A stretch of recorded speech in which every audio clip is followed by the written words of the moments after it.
how do I integrate Agile coaching as a traditional manager? Well, first of all, let's drop the word Agile. How do I integrate coaching?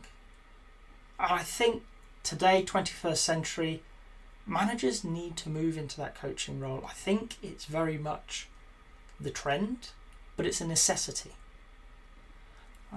We're not working with people that we can just tell them what to do. We know the answer, they just need to do it. It's not a matter of one brain and many hands. So managers need to change. It's not about making sure people are doing things in the right way, because there are many ways that we could do it. So the traditional management skills that we think of, many people really, when you boil it down, are thinking of the same thing as a production line. Those skills are less useful. They're not useful, but they're not going to be at the forefront. Instead, what we want are managers who help people think.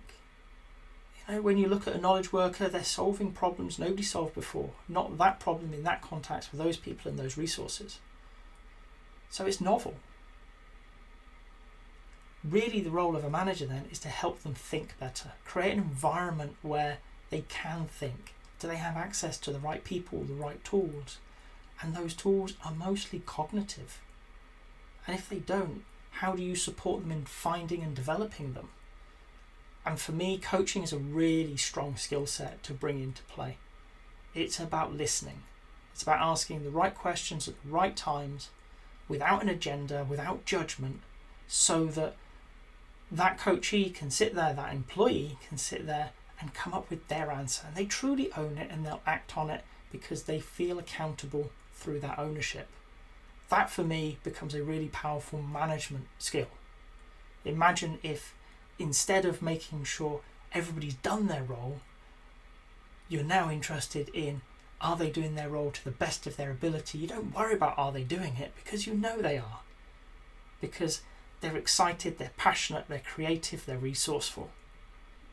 So managers need to adopt coaching skills. That's my opinion, and I think it's one that we're seeing coming through the industries as we speak. Now, an agile coach. How does a manager bring agile coaching in? Well, if they're already a coach, agile is simply the knowledge about what and how. So as part of those conversations, there might be a flavour, there might be a nudge towards a more agile way of working. There might be a tendency to introduce things like Scrum or retrospectives, or have you thought about that from a customer perspective? I think it's going to colour the conversation rather than dominate it, because ultimately any manager is going to be wanting what's best for the organisation as well as the people within it. Agile coaching is a set of skills to help that come to light.